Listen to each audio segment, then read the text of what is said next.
Well, welcome to Fuck, Marry, Kill, the podcast where we share how everything is reproductive justice. Today I'm joined by Sahar from Heart, an organization that works to promote sexual health, uproot gendered violence, and advance reproductive justice by establishing choice and access in Muslim communities. I'm so excited to be chatting with you about your work and how Muslim values play into the reproductive justice framework. So thank you for being here. Thank you for having me. It worked out very conveniently. Sahar lives in California, but is in New York this weekend, and we're in New York this weekend, so it was very kismet that this worked. So we start by playing a game of Fuck, Marry, Kill. Okay. Have you played before? I have not, but I'm down to play. Yeah? I love games, and I'm very competitive. Oh, okay. I don't know if there's a winning in this, but do you know the premise? I think I do. Okay, yeah. Choose one. Based on the Yeah. It's a little self-explanatory. Okay, so we're gonna do Fuck, Marry, Kill with Muslim celebrities. Oh my God, please don't.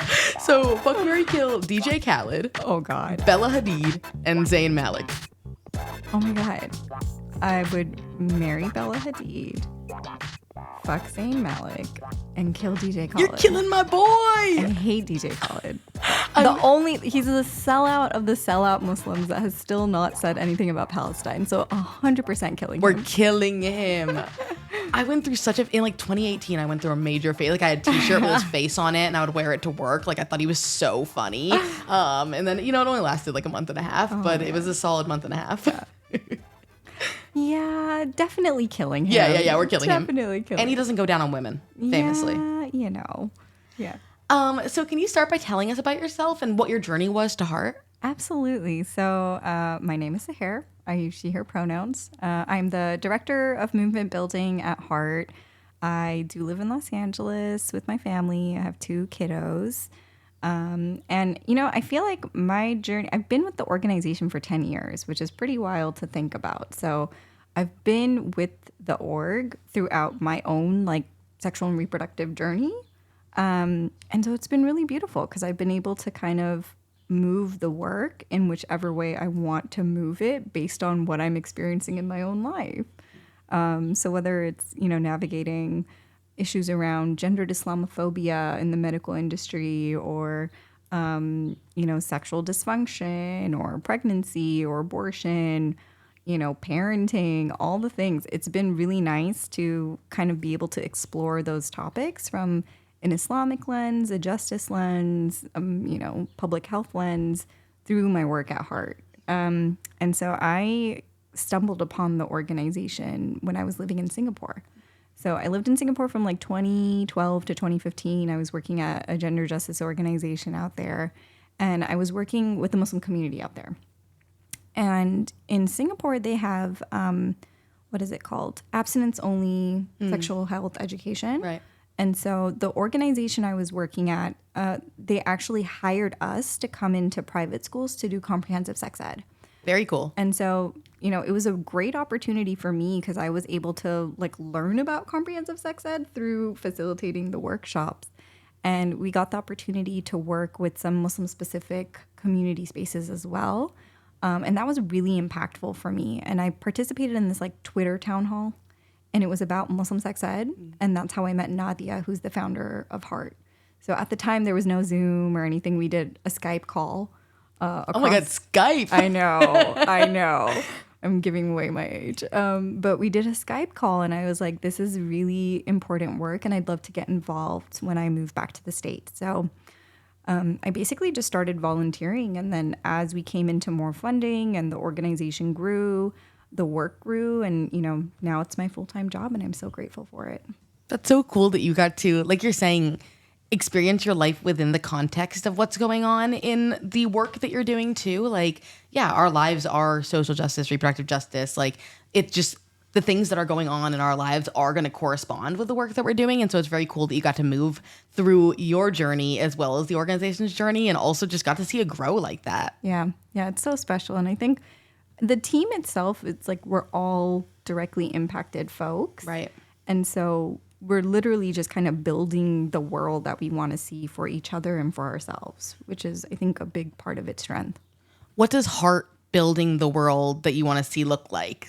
Oh, that's such a good question. And we talk about this all the time. What are we actually doing? What are we working towards? But okay, so our acronym, HEART is an acronym and it stands for Health Education, advocacy, research, and training. I did not know that. Oh, I did not know that. I just thought it was all caps. That's so funny. I just thought you were like yelling a little, you know? I'm dead. No, we're kind of obsessed with acronyms. Like most of our work, it's an acronym. So even like, you know, we just launched this reproductive justice framework. Right. It's called RAHM. RAHM is an acronym. So it stands for Reproductive Agency Honoring Impacted Muslims. And we've chosen like each individual word very, very intentionally. Yeah. And then RAHM itself is an Arabic word that means womb. And so that's cool. That's really cool. And it comes like the root of the word raham comes from the same root of the word rahma, which means compassion. And so for us, it's like we're really, really intentional with the ways that we think about how do we explain our work, how do we make sense of it from both like an Islamic lens, but then also from RJ lens. But I would say like the world that we're trying to build is really about centering Muslims that are navigating like state violence in the US, where there's tons of gendered Islamophobia. We're navigating the war on terror. And then we're also kind of, there's like the external part of it where it's like the world and non-Muslims. And then there's also the intra-community work that we're doing of like, how do we move people within our own communities to understand reproductive agency and like feel like they can make decisions about their bodies, and that it's not this like Western feminist concept, but it's actually rooted in our faith. And so kind of like decolonizing our understandings of Islam, and then also responding to kind of the systemic issues of gendered Islamophobia we face externally. Did you always have this relationship with your faith, or is it something that you built over time? Such a beautiful question. So I grew up in a pretty not insular, but like close Muslim community. I went to an Islamic school from 2nd to 8th grade. And then the high school that I went to had a bunch of my friends from Islamic school in it. So I was kind of in this like Muslim bubble for most of my life. And I mean, I remember like, you know, when I was attending the Islamic school, 9/11 happened. I think I was in like 6th grade. And like the school shut down for like 2 weeks because we were like getting bomb threats. And then all of a sudden people came and like would just come and stare at us like as if we're like some zoo exhibit, you know? Right. What an impactful age to have that like moment in history. 6th grade. Yeah. Brutal. Yeah. It was weird. It was really weird. Yeah. But also like, you know, I don't remember much of my life before then either. And, you know, I think because we were navigating so much with regards to state violence, the questions that I might have had around faith itself were not front of mind. And so, because, you know, it's like you're constantly performing whether you like it or not, like how to be this like good Muslim to not bring attention to yourself or to the community or cause trouble. So even questions that I might have had, I don't think I necessarily felt the urgency to bring them up all the time. And then I would say it was probably in college when I started to see how other Muslims in the community practice differently from me or approach their faith in different ways that I was like, oh, this is kind of nice. Like there's actually a lot of diversity within the Muslim community. And then I would say when I moved to Singapore is when my like whole mind was just blown. Because like there is a distinct way of practicing within a Muslim American context that was just shattered when I moved to Southeast Asia. Just like basic things that I thought everybody kind of did if you're Muslim. I was like, oh, you don't have to do that, or you could do it differently, or like, and it's all quite valid. And so really understanding that there's no one way of being Muslim. There's a lot of different approaches. And, you know, I also got the opportunity to work with these like badass feminist Muslim scholars that were like traditionally trained and were doing activism within the region. And like my job was essentially to work with these scholars and then use that scholarship to promote policy changes within Singapore. And so I basically like relearned about Islam with these scholars. And they were, you know, they would talk about like, oh, like this is a specific verse in the Quran. This is how it can be interpreted in 2 different ways. This is a way that's patriarchal and this is a way that's feminist and liberatory. That's so cool. It was like mind blowing. Yeah. And I'm like, oh, okay. So like there's actually multiple ways to like interpret things, and you can question interpretations, and like nobody necessarily owns it. Right. Like you can participate in that process. And interpreting it differently doesn't mean you're doing it wrong. Exactly. Yes. And I think that's what was kind of grounding, is that if there's something that I've heard maybe in like a sermon or like from a scholar that's not sitting well with me, because I feel like it's not, it doesn't necessarily gel well with what I believe the values to be Islamically, I can question it. And it's not questioning the faith, but it's questioning the interpretation, that specific interpretation of the faith. So it opens a lot of room to then actually explore and find what works that makes sense for you. I can't wait to share this episode with the religious friends in my life who I know are grappling with that question, right? Like, how do I connect with my faith and also have it line up with my values and the way, as a leftist person, as a social justice oriented person. And so that is so cool and empowering, of something that I know has made people feel disempowered in the past. But the fact that it doesn't have to be that way, that is not a necessary piece of it. And I think that it would, like, the leftist world of like, oh no, like religion is not, it's somewhere else. It's like over there. It's over there. It's the problem. It's the problem, right? Like, oh, like even in RJ spaces, sometimes I feel there's this contention around just talking openly about religion. Right. And if it's talked about, it's usually Christianity. Totally. And it's like, oh, okay, like we have to deal with like Christian supremacy. And I'm like, yes.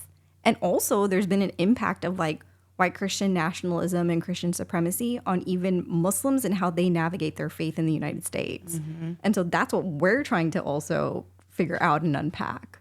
Yeah, so, totally. Yeah, it's been really fun. I actually feel very, very Muslim because of my job, because I get this opportunity to study Islam for my job, which is a huge blessing. Yeah, it's so cool. And I really like what you're saying about, what you talked earlier about the social impact of being Muslim, and then also the faith, and how those two things are happening at the same time. There's the identity, and then there's the faith, and you don't get to connect with the faith as much when the identity is so forward, so forefront. So politicized. Like, even if you're not actively practicing, that's still something that you're experiencing all the time. Yeah.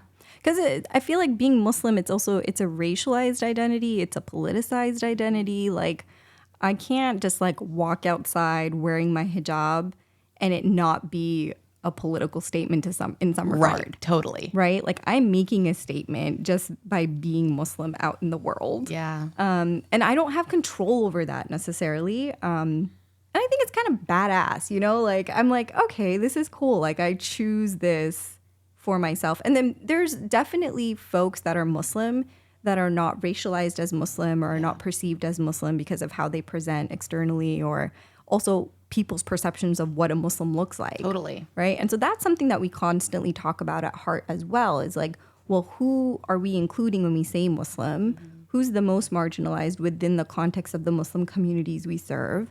And, oftentimes people, when they think of representatives of the Muslim community, it's like Arab, South Asian. Right. Oftentimes like the uncle that's like running the masjid or something, right? But they're not thinking about like the queer, biracial folks in the community, or the Black Muslims. That's it. Yeah, like literally. Also within Black Muslims, there's Black American Muslims, right? That came from like enslaved Muslims. Like I heard a statistic yesterday.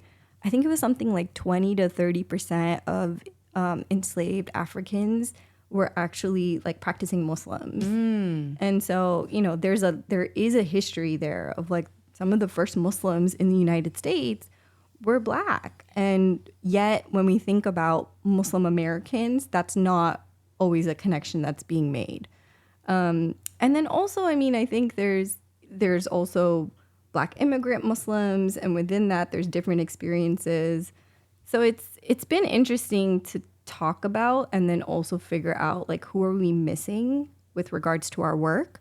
What more work do we have to do to reach them? Mm-hmm. And it's never ending, because there's always more things that we can be doing better. There's more folks we can be reaching. There's more folks that we realize we're missing. So, but it's good because we're constantly in conversation about it. We are also thinking about where are the gaps and how can we fill them. Yeah. It really speaks to what you're saying about doing the work within the community as well as outside the community. It's like you have to deal with anti-Blackness in Muslim spaces. Like that's an important piece of it. When you're working with, I'm an Indian person, and like, yeah, when you work with, that is a real issue in our communities, like a very big issue in our communities. And I mean, I'm Sikh, and like I know there's also Islamophobia, and it's like it's just these intersections of marginalized people who are also marginalizing other people. And so being able to have that bigger conversation and put your identity into context. And then like with the systemic issues, like when you think about anti-Muslim racism, it doesn't just impact Muslim people. It's anyone, again, who could be perceived as Muslim. Like the first murder that happened after 9/11 wasn't of a Muslim person, it was of a Sikh person, right? Yeah. And so then where does solidarity come into play with regards to how we're addressing these systemic issues? Totally. Knowing that it's not just impacting our quote unquote like insular communities, but so many more people. Right. I know people in my family who stopped wearing turbans after 9/11, and it's like, damn, these white supremacists are stupid and like all encompassing, It's not about getting it right. Yeah. And I think even when you think about what's happening in the world today with regards to the genocide in Sudan or what's happening in Palestine, people also want to make it about religion when sometimes it's actually not. And it's way more about like settler colonialism and genocide. And so, and like Palestinians are not just Muslim. Right. There's Christian Palestinians, there's Muslim Palestinians. There's so many, folks that maybe don't even identify with the faith that we don't know about, right? So there's also just dispelling myths is part of the work sometimes. Totally. Because there's huge Christian support for Israel too. Like exactly. that's not about, it's not religious conflict. And I think that it's really easy propaganda to get people to be like, I'm not going to touch that because it's religious conflict versus being like, no, this is about colonization. This is actually something that like we've experienced before that is about marginalization. It's not about like what you believe. Right. Yeah. And like for us, like that still falls under the folds of what we do at heart and like what we consider our work, because it's also about bodily autonomy. It's about every pillar of RJ is being impacted. And so how are we then, showing up for folks within our communities because they're impacted by it? Totally. So something really special about Heart is that it seems like you often describe your reproductive justice work using those guiding principles that are rooted in Islam. Can you take us through some of what the principles are and how you kind of make those connections? Yeah, I love that. Okay, so we spent so much time on these principles. Like you don't have them on the dome? Oh man, like these are things that I have spent way too much time trying to understand for myself. And every single time I explain them, I actually learn something new about them in explaining them. So, for us, we really, again, wanted to like offer something to the community to connect what we understand as RJ, but from an Islamic perspective. So to kind of reject, again, this notion that, like reproductive justice or reproductive rights, reproductive health, these are all like Western concepts or like Western feminist concepts. And so to kind of root it back in our faith, we did like kind of like a deep dive where we talked to doctors, and we were like, what are the issues and what are the topics that come up the most when you talk to Muslims about their sexual and reproductive lives? And then they, presented some issues, and they said, most people actually just want to know, what does Islam say about this? What does Islam say about that? Like, what are the religious rights? What are the, religious legal rulings around this? So then we went to Islamic scholars, and we talked to the Islamic scholars, and we said, okay, well, we just talked to the doctors, and they said these are some of the common questions that they get, which intersects with, Islamic law and ethics. And so what does Islam say about these things? And literally every single scholar we talked to gave us a different answer. And I was like, oh, this is great, actually. Like, I'm glad that it's not just one thing and that people can see the diversity and that, again, it's all valid. Right. And then we tried to figure out, and then we did like a literature review where we read a bunch of stuff about, okay, who's written about this before and like, what did they say? And then so after we did all of that, then we kind of sat down and we thought about it and we said, what are some of the trends that we're seeing? What are some of the things that keep popping up, do we keep coming back to any particular values that we can ground this work in?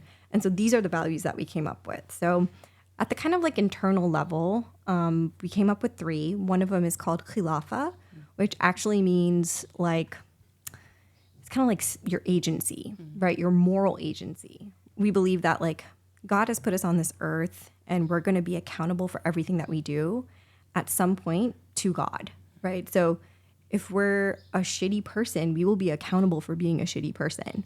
But, you know, there's a level of accountability with regards to whatever personal decisions we make, whatever actions we do. The other one is the Rura, which is this idea that only the individual person can decide what is necessary for themselves. They know their lived experience the most. And so sure, they can like talk to other people and get advice from other people, but ultimately they know themselves the best. And so they can decide what is necessary for them to live their best and fullest life. And then the third one is Rida, which means it's like fullness of choice, right? So it's this idea that in order for you to really have choice, you need to know what the choices are that you're choosing, right? Like, do you have an idea of like, what is the full scope? What is the full range of options that are available to you? And do you have the resources to actually access those choices? Right. So those are some of the ones that we felt were really grounded in this like internal individual level. And then there's some that we did that are like at an interpersonal level that can like guide like, oh, your interactions with another human being. So one of them is Rahma, which is really compassion. Like it's really rooted in when you're interacting with another person and maybe one of you is going through something with regards to your sexual and reproductive life. How are you centering compassion in how you're interacting? Then another one is this idea of Horma, which is sacred inviolability. It's this idea that each individual person is a sacred being. And if you violate them in any one way, including through reproductive coercion, that is like a grave sin. And so again, it's like at this like interpersonal level, kind of addressing violence and compassion and how we believe it should be modeled at that level.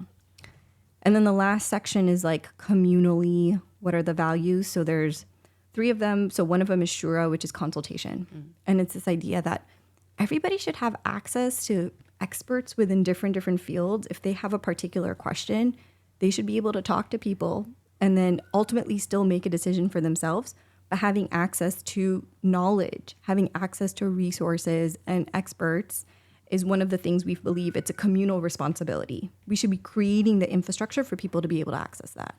Another one is this idea of fard kifaya, which is, this is like a very religious one, but it's essentially what is our communal obligation. So there's certain things we believe God has told us like we'll individually be accountable for.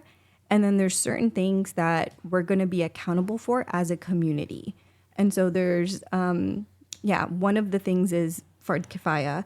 And it's really just like, are we making sure that the people that are most vulnerable in our communities are being taken care of? And if not, we're going to be accountable for that.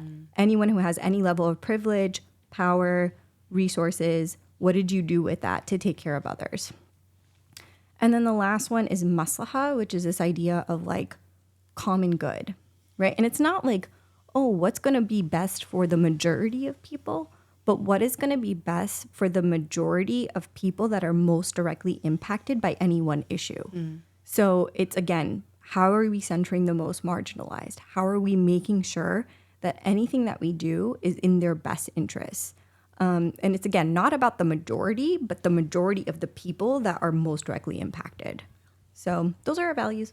Those are so cool. Like, you really just summed up reproductive justice in these terms that make so much sense and are so clearly connected to your faith. That's really cool. Yeah, I mean, I geek out over them because we've spent so much time on them, but I do think that they can be guidance for like so many different situations and so many different aspects of our kind of movement spaces as well. Right. And be guidance for anyone, Muslim or not. Like, I think that, like, of course, that terminology is going to resonate with people who grew up with this, who are connected to this faith. And also, like, that resonated with me, you know, like, I'm like, that really spoke to me. Like, I was like, oh, that's how I want to live my life. Like, that's how I want to, when I wonder about, you know, the chaos of the universe, like, that makes sense to me. That gives order, that gives intention. Yeah, I just think that's such a useful tool to anybody who's trying to make sense of where they fit into the universe. Yeah. So, yeah, I'm proud of them.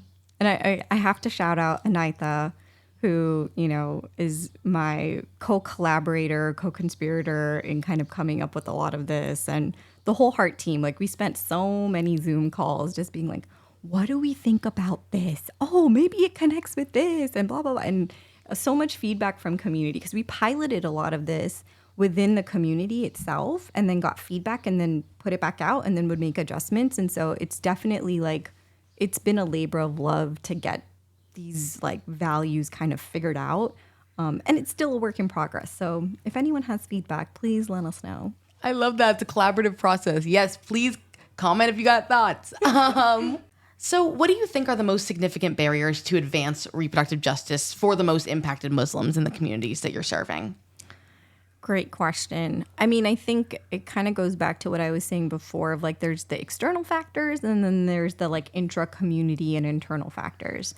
And we try to address them on both ends. So there's like the state violence, and then there's the systemic issues that are just with regards to like the structures that they're navigating. So whether it's like the health systems or like legal requirements for different things, the landscape of the world, there's a lot to navigate and it can be really confusing because it's constantly changing and it depends on what state you're in, what your like kind of status is with regards to citizenship, what your economic status is, what resources you have access to. Do you have health insurance? Do you not? Like there's so many specific things that I think can make it overwhelming where people just choose also sometimes to not even start the process, right? Not engage because it's just too much. So we try to demystify a lot of that and then also provide guidance and resources. And we do a lot of that through our survivor advocacy work. And then I think, there's like, again, our acronym, health education, advocacy, research, and training. So we do all of those to address a lot of the kind of external barriers. And then I would say there's also the intra-community work, which is, in my opinion, a lot harder. It's the narrative shifting work, the culture shifting work. How do we make it more acceptable, celebrated, a cultural norm that people are taking care of their bodies and that they feel like it's actually part of their own practice of faith to make decisions about their bodies for themselves. And that's, I think, where I personally have invested a lot of time and energy, and I really am proud of certain things that I feel I've seen the shift over years based on Heart's work that, and like that's the hard work for me because it's so personal. It's like, I want my people to be well. I want our communities to be healthy. I want our children to be happy. Yeah. And in order for that to happen, sometimes it requires a lot of internal kind of reflection and evaluation and figuring out like what is stopping people from doing certain things. And, it can be patriarchy, it can be internalized Islamophobia, it can be just a lot of different things. And so, I think that's been, I would say, some of the main barriers that we're navigating. It makes a lot of sense to me that the work that you're doing within your community is more challenging because of that personal aspect, but also just I feel like it hurts more when people don't change when they're your people, you know? Like you can't dismiss them and you shouldn't. Yeah. And so, that makes a lot of sense to me and really, it leads into my next question, which is how have Muslims more generally responded to this work? Yeah, it's been a mix. Like I'll start with some positive examples of how people have responded, which is, I think our following on different social media platforms has grown over the years. And I think that's a response that is very tangible to me of like, oh, people resonate with this and they're like, okay with following our account. Whereas sometimes, I know people see it, but they won't engage with it because there's a certain risk in engaging with content from Heart. People are a little bit nervous sometimes because we're abolitionist, we're queer affirming, we are pro-abortion. We're so many different things that sometimes it's a risk for people to share one of our posts or to be seen liking one of our posts or to engage with our content because they're sometimes not ready to be outed as sharing those values. Right. And so, but I would say over time, it's become more of like a signal to people for safety, right? So folks that share those values will sometimes check to see if like the person that they're trying to suss out, you know, like, oh, like, what is this person about? Like, are they also engaging with Heart's material? And if they are, that actually signals to them there's safety here. Totally. Yeah. So that's been interesting. We do have haters. We have trolls. We have folks that are trying to cancel us all the time. Always. We've been like, you know, we have a lot. There's like Muslim incel kind of like blogger folks that have like written hit pieces about us. And then I would say there's also, that's like one extreme, right? But then there's also like people that have emerged who used to be aligned with our work, but then I think we became too radical for them. And so now they've like rebranded some of our work in a more palatable way for the like segments of the Muslim community. That stuff is so fucking annoying to me because it is really just making it seem like our work is like not Muslim enough for something. Yeah. Right? So for example, there's like folks that'll talk about sexual health, but they'll never use the word abortion. You know? And they'll say, man, miscarriage and loss and blah, blah, blah, but they will just ignore abortion. Right. You know, or folks that will talk about sexual health or sex, but they'll only talk about it within the context of marriage. Right. And then it becomes even more alienating for folks that maybe are having sex outside of marriage, but need support and need resources and need guidance and need validation. And so it's, you know, and then obviously we're always here. We're going to be kind of just like a catch-all. Whoever needs us, we are always going to be here for you. But it gets frustrating because those individuals that are making this work more palatable for a certain kind of Muslim, they get invited to things. And so then people that are like in attendance at conferences or whatever, they're only getting doses of the information, and then it lets people check off the list like, we did something about this. You know? And it's like, all right. Yeah, kind of. The word palatable is exactly what I was going to say. It's just like, and I think that there's this idea that like, by making it palatable, you're going to reach more people. But by making it palatable, you're going to isolate the most marginalized people. So like, I don't know. That doesn't feel like a fair trade-off to me. And that's what, I mean, for us, we always think about that. That's one of the questions we always come back to at Heart is like, are we centering the most marginalized, right? Are we centering the most marginalized? Is that is our value, right? Our value is not to appease those that are in power. Our value is not to appease the gatekeepers, right? They have their own work to do, and we can't hold that, right? Our accountability is to the most marginalized. So that's what we're going to constantly come back to and center in our work. And I think we're seeing how it's paid off, and it is continuing to pay off to have that be the value in the center. Can I ask you a personal question, and we can cut it out if you're not interested in sharing absolutely. it? Yeah, I'm so curious about, because I feel like I've gotten a lot of, from people specifically within like immigrant Indian communities who are like, oh my God, you like have this podcast. Like, are your parents like disappointed in you? Like, are you, like your parents must not know, or they must be very upset with you. Like, this must be against the grain. And sure, I mean, you know, it's at a different point in my life. My parents and I had a very touchy relationship about these kind of topics, but they've changed a lot because people change and people shift, especially when their children or the people in their family push them. Like, that's been a really huge growing experience for all of us.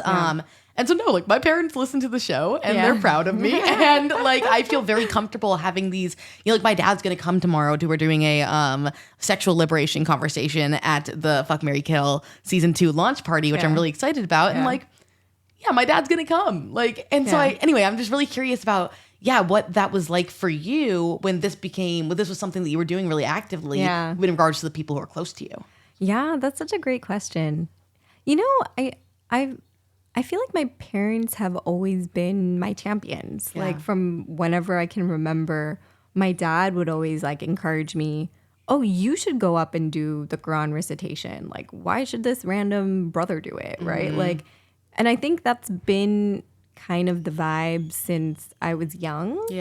And I appreciate that. And I also, it hasn't always made sense to them. I think that's the thing. Like, they hear what I do, but they don't always understand it. Totally. But they also trust me and they trust my values. And they also know I'm like extremely grounded in my faith. And so I think that has been a settling force for them, is like, they know I know Islam and I love Islam and I love being Muslim. Right. That's why you do this. Exactly. And so I think it's challenged them because they're like, oh, I thought this thing, but you know, maybe there's a different way, right? And so over the years, I mean, I think it helps. I have a lot of privilege as a Muslim person because I wear hijab. I'm like married in like a hetero cis relationship. I have kids. Yeah. I love that. But I think there's certain things that make it easier for me to kind of get away with saying things and get away with doing things because of these privileges. Totally. Like within a Muslim context, Yeah. like specifically. But I think it would come off very differently if I wasn't Muslim saying this, some of the things that, or if I wasn't married saying some of the things that I say. That makes sense. Yeah. And then also I think some of the like lived experiences that I've had really ground me as well, right? So for me, talking about abortion as somebody who's had an abortion comes off differently than if I were to be talking about abortion not having had an abortion. So I think those are things that I think I fully recognize. And I think it also, I don't think my parents would be as receptive if I wasn't in the position I'm in with the privileges that I have within this specific context. Yeah. Maybe not. I don't know because I'm not in a different context. Right. But I will say I take full advantage of it and I run with it. Right. So. And you should. Yeah. It's something if that's what you're working with. Yeah. Definitely. But they've moved. I have seen them move. Like my parents, I think we're not as open to quite a few of these things. But over the years, we've had some like very deep conversations in like very neutral spaces. Like it hasn't been hostile when we talk about things, which I really appreciate. It's more out of curiosity. They ask questions to learn. Whether it's something as simple as like, what does it mean when people ask pronouns? Like, what do you know? Like, how do we do pronouns? Yeah. And I love it because I'm like, okay, I'm glad that you're asking me so that like we can move forward, right? Or even like, yes, even stuff about abortion. I've done education, but they also listen to podcasts that I do or, like sessions that I make public. They follow a lot of the work and will listen and learn from that. So not everybody in my networks are as comfortable, and I have gotten some very interesting questions over the years, and I think it's also okay if I'm not in alignment with everyone. Totally. And I think that's like I think I used to grieve it, like, oh, I really want this person's like validation and approval, and I'm like, actually, I'm very comfortable with where I am and kind of just finding my own people. Yeah. And you know that what you're doing is important. And I think that that's a really important note, that community does not need to align with you on everything. If that's the goal, you're not going to find a lot of community. Like, I think that, that's like a very white Western way of viewing community, is that like this person has to line up with everything. And it's like, no, these are my people, you know, like, and it sounds like you have a really loving relationship with your family. I have a very loving relationship with my family. And so like, they love me. So that's the bottom line here, is that it's like, I roll up with pink hair to like, I go to Sikh temple, I roll up with pink hair and my mom's like, everyone's going to look at you funny. Yeah, but they love me. Yeah. And like, those are my people. That's my family. Those are the people that I like, that I know really care about me. And I think they're also just kind of like, young people in their strange outfits, you know, like I think they just think I look funny, but like, I think that's just the root of it, is that it's like, these are people who care about you and love you. And because of that, they care about what you do, even if they don't understand it. I do think that my Nana thinks that I work for Joe Biden. I'm like so fairly certain, because he knows I work in like quote unquote politics. And so he's like, Simran, she works for Joe Biden. And I don't know. I'm not going to bring, but like my Nani wants to talk about abortion. We talk about abortion all the time. We talk about queerness. Like, they're just very open to having the conversation because they love me and want to talk about stuff. It's cool. I'll also get like random aunties that will like find me at parties. Like I'll just be at a family dawah with like my parents and like, you know, husband and kids or whatever, just like running around. And like aunties will just corner me and be like, so what do you think about this? Yeah. You know? And I'm like, why don't we like talk about this like a little later when I'm like trying to chase my kid around this party? But I appreciate that because like it's like, oh, okay, they are paying attention and they're recognizing that I'm somebody that they can maybe confide in, or they, you know, I'll get random text messages from community members of like, oh, this person in the community gave me your number and I have this question. Cool. And I love that. Like that's such a gift. It is such a gift. And I've had to learn, you know, how to be boundaried sometimes, but I love that that's like the kind of access that we're creating through the existence of Heart. And that's the experience of like everybody that works on staff. Totally. Like they've become those people, you know, like the safe person, which I love it. And when you say that, that's like part of our work in our campaign is like Heart is the like trusted sibling, right? You can come to us with your questions, your concerns, whatever you might be navigating. Like we want to be that entity that you can come to so that we can support you through your journey. That's beautiful. Yeah. Yeah. One of my nannies asked me how lesbians have sex. And I was like, I don't know about this one. I don't know about this one. Did you have somebody who was that trusted entity for you when you were young? That's a great question. Not really, which is why I was learning about sex ed while I was on the job. Totally. I feel like, you know, I don't remember anybody talking to me about sex, about relationships, about consent. But there were like moments. Like I remember I was in Islamic school and it was like maybe 7th or 8th grade. And there were like 2 or 3 teachers in the school who were they were like second gen. Like they came from like immigrant households where they were born in the US and they were on the younger side. And they used to host this thing called a chai chat. Cute. And it was just like after school, we would all just get together and they would have like chai and snacks and they would be like, ask us any questions that you have. And it didn't have to be like, and you know, it felt like a safe space. And it was, sometimes it would be like, they would be like, okay, why don't we all just like take some time to journal and then we'll collect your journals and we'll read what the questions are that you put and then we'll respond in your journal so that we're not saying it out loud, but you can still talk to us. They thought of these like brilliant ideas of like how to create dialogue, how to normalize certain things. And it wasn't seen as like weird or like shameful or like they weren't trying to police us. It was just kind of like normalizing and then also offering some Islamic guidance, but it was like a take it or leave it kind of thing. Right. And so those were like some of the like moments in my life where I felt like, oh, I have access to people if I need them. And also there weren't a lot of moments where I felt like I need to talk to somebody. Right. Thankfully, it's like a blessing that was never really a case. The few moments where I did feel like that, I knew particular people that I could talk to. So like when I was navigating my abortion, it was people at Heart. Like I called up Nadia and I said, I need to talk to a like scholar, right? I want to talk to somebody that understands like genetic counseling, right? Like there were certain things where I was like, I really feel like before I can make a decision, I want to talk to these people. And that was what like Nadia did. She was like, okay, here's the number for this person. This person is available at this time, like helping me with logistics. And I was like, okay, this should be the norm for anybody. Right, right. So then we decided to create a referral network at Heart and start doing case management, right? So it was like our own lived experiences and how we were able to show up for each other played a role in like the infrastructure that we've built for how we want to offer community care to like everybody. Yeah. So it's really beautiful. Yeah, you build what you've seen has worked before. So that is really beautiful. That's very cool. So how is our current political climate shaping the work that Heart does? And does this moment carry unique threats of Islamophobia and associated violence, or does this more feel like a chapter in a familiar book? Yeah. What a fun question. Yeah. Again, it's one of those things where it changes every single day what we're navigating. Right. On both fronts, like when it comes to like national security and the global war on terror and like state repression, and then also with regards to like all of the sexual and reproductive state repression as well.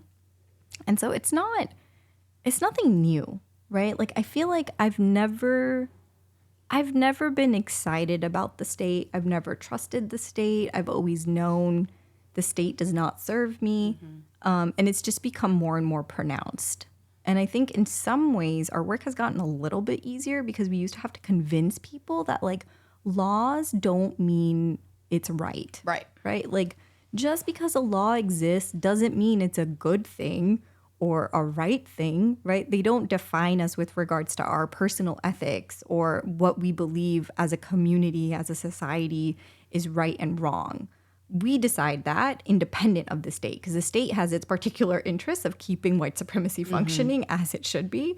And so, you know, break the law. No.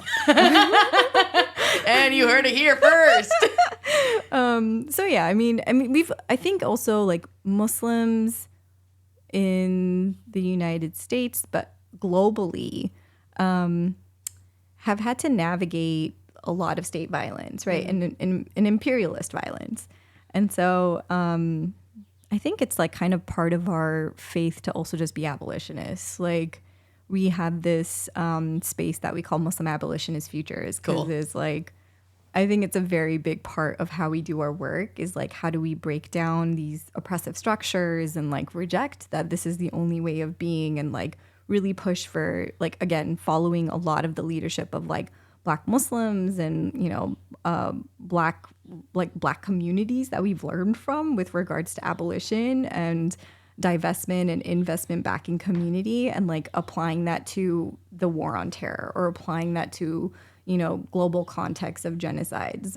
So those are things that I think have really shaped how we've shown up in this moment and then continue to kind of inform our strategies to resist. So, you know, whether it's like working with other RJ partners around understanding how like the global genocides that are occurring are a reproductive justice issue and how one of the main calls that we can make is to actually divest from war, divest from genocide, divest from militarism, and invest back in community care through reproductive justice, right? And so that it's like it sounds so simple, but it's actually really hard to get people on board because they don't always make the connections or they don't always feel comfortable saying it out loud. But I think for us, it's like it's very important to actually say it out loud. So yeah, it is. It's so important to be able to like actually articulate what you're saying. I think that's something that's really powerful about your organization. Like you're saying, like there are groups that maybe won't say the word abortion, will definitely not say abolition. Like the fact that y'all are so open and honest by saying what you mean, I think has a lot of power to it. Yeah. And it's also, again, like for us, it's all faith rooted too, right? Like we actually, again, are not accountable to the state. We're not accountable to our funders. We're not accountable to like power. Right. We're accountable to the most marginalized. And that's like a very, like, we get that from our faith. Yeah. So it's like God is going to judge us, and I'm more scared of God than I am this stupid funder, you know? Yeah, totally. Like, so can I say that I did everything in my power? Like, and if I'm not, then that's the check that we usually check in with. Yeah, that makes sense. I'm really thinking about Sister Song has a faith department. I guess it's one person, so department's a strong word. We have a faith person who, you know, focuses on faith and reproductive justice, which I think is so cool and like something that was really uncomfortable to me. I just didn't know a lot. I did not grow up in a super religious community. My family is my mom's very spiritual. My nana is very spiritual and very, very Sikh, but my mom is more, she was always kind of like, oh, I don't know about organized religion. That was always her thing. She was like, organized religion has caused a lot of pain in this world. It's caused a lot of deaths, a lot of suffering. So I have my relationship to God. Your relationship to God, of course, can be an individual one. And also like, it's kind of a beautiful thing to be able to connect with people about this. I think that's what we try to unpack in Heart too, is like, okay, when it comes to faith, there are elements of faith that are communal and there are elements of faith that are individual, right?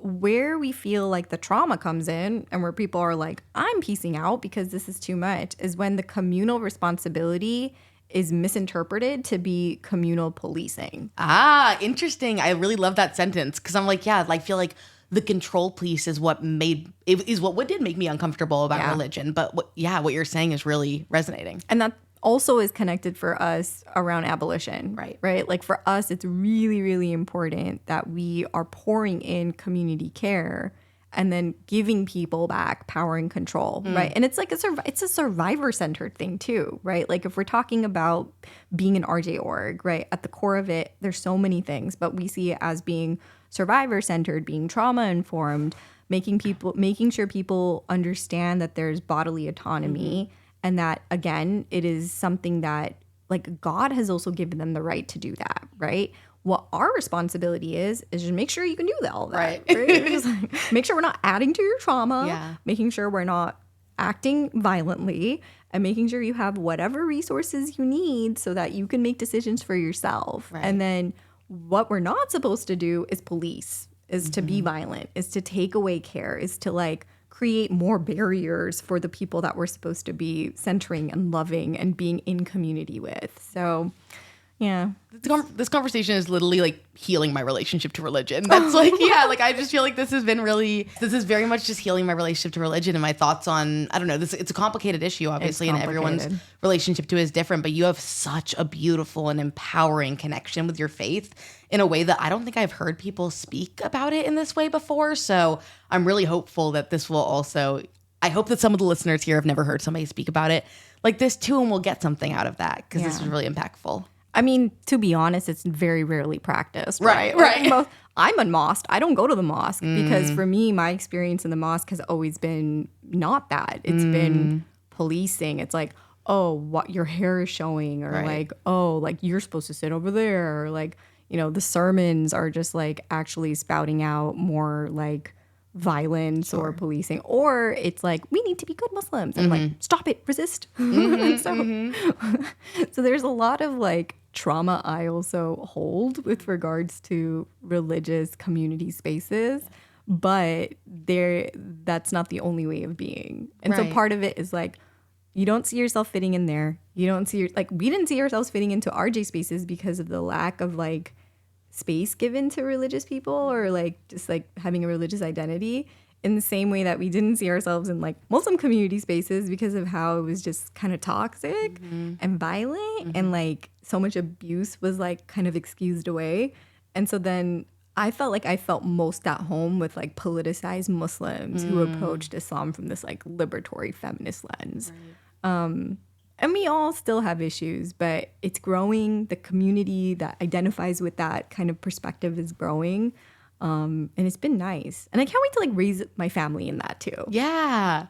Oh yeah. That's the healing. 3 and 5 are like, they're going to get to the age soon where they're going to have, I bet they have a lot of questions already about everything. All the questions all the time. Oh, that's so exciting. Like what a great opportunity to just shape a young mind. Cool. Yeah, it's fun. And generational curses, or at least alter them a little bit. Yeah. Get some new ones, Get some new ones. I think that but like they're not allowed to watch Paw Patrol. That's like I'm dead. I'm like ACAB. Yeah, literally. They know like if they go to like even in school, sometimes they'll show episodes of stuff or whatever, and like my kiddo knows, like, my mom doesn't like Paw Patrol. I'm not allowed to watch it. And I'm like, that's fucking right. Tell him. Propaganda. I feel like it just all comes back to what you're saying about, like, you're building the thing that you need to have. Like you're saying, like, you didn't see yourself in the mosque. You didn't see yourself in RJ spaces. So you built the thing that you needed, which was Muslim RJ spaces. Yeah. That's amazing. And I feel like that's just the root of organizing, is that, like, there's a gap here, and we need to make it so that people are seeing themselves in the work. Yeah. I also remember what I was going to say before, which is that, so the faith organizer, and she is I want to say pastor, but I don't know a ton about, like, the words that are associated. So anyway, she's a religious figure within the Christian community. Exactly. Yeah. She's doing something cool. And she's amazing.